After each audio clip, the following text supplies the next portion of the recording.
12 сентября пройдет церемония инаугурации главы Республики Башкортостан. Об этом Ради Хабиров сообщил на первом после проведения выборов оперативном совещании. Глава Башкортостана поблагодарил жителей за оказанное доверие, управленческую команду и всех причастных к проведению выборов.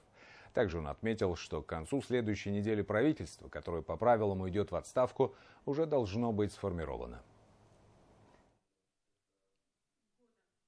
Мы не будем создавать вакуум управленческий об исполнении обязанностей, и в течение очень короткого времени я внесу предложение, соответственно, в наш парламент, Кристина Валерьевич, предложение по кандидатуре премьер-министра и заместителя премьер-министров.